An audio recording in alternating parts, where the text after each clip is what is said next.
Alright, it's time. We finish up the Dragonlance Legends trilogy with Test of the Twins by Margaret Weiss and Tracy Hickman. Raceland has successfully gone into the abyss with Lady Chrysania in his attempt to become the only god.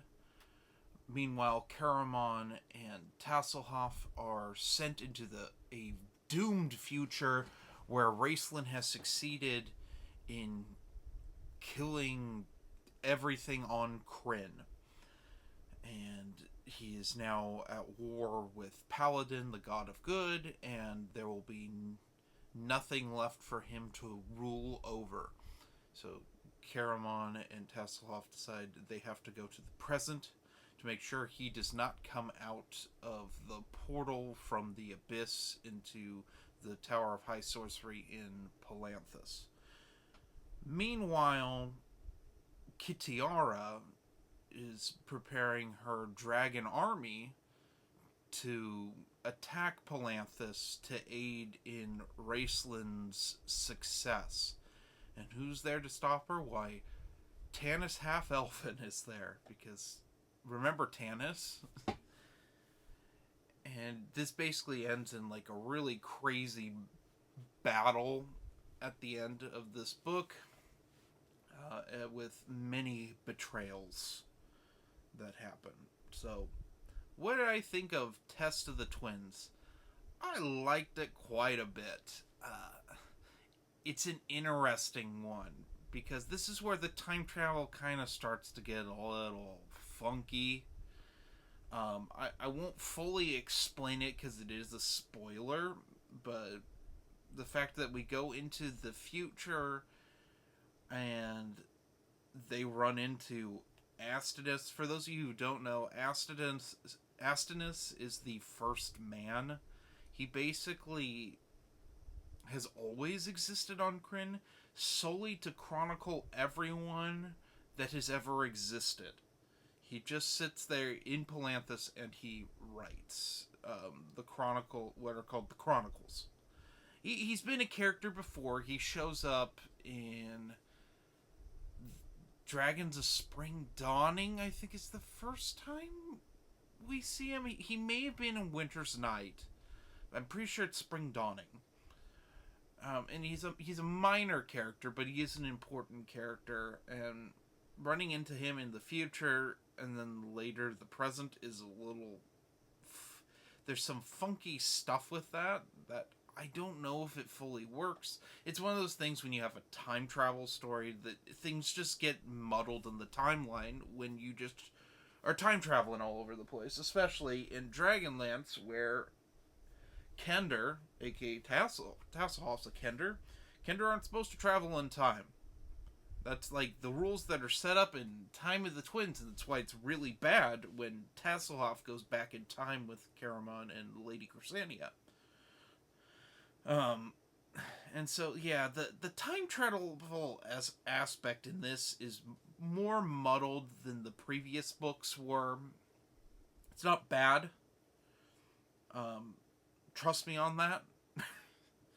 It gets funkier from here when time travel is used. It gets very funky to a point where it really doesn't make sense anymore. But, overall, I think this book is better than War of the Twins, but I don't know if it's as good as Time of the Twins. I like it more, but I think Time of the Twins is a more solid read of the three of them. It's very clear that Margaret Weiss and Tracy Hickman, like I've said in the previous reviews, became better authors after the Chronicles. The world building, well, this one doesn't have a whole lot of world building compared to the other ones. There's a little bit in the beginning, but that's really it.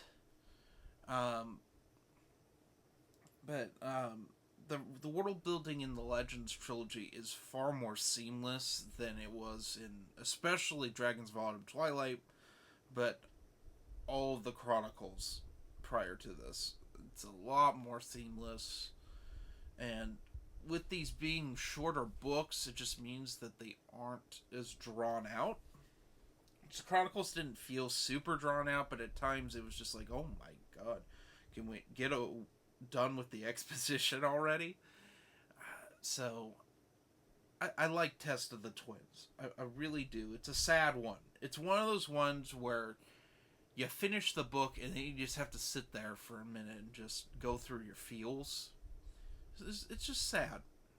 It's sad. It's what I'm assuming Troy Denning wanted to do with that last Legacy of the Force book, but it's done in this like infinitely better. Which, funny story, Troy Denning and Margaret Weiss, according to Margaret Weiss, who I did meet about 10 years ago, be 10 years next year, she said that they're very good friends, which is funny. And it makes sense because Troy Denning was involved in some of the TSR stuff with Forgotten Realms at one point, so they would cross paths during that. So, anyway, what would I rank it? I would give it a solid 4.5 out of 5. It's well worth your time to check out. It's a very good way to end this trilogy. And honestly, if they had left Kryn alone after this, it would have been okay. They didn't, and that's okay too. I want to make that clear. Because we're going to start getting into more of the expanded adventures of Kryn soon. Because after this, we really started to move out into other areas of Dragonlance as an IP, and I'm very happy they went that direction for a while. So we will talk about that when we get there. Also, I do recommend, if you have read the Legends trilogy before and you want a little spice it up a little bit, read the annotated Legends. There's some good stuff in here. And you can still find like an oversized paperback of this fairly cheap.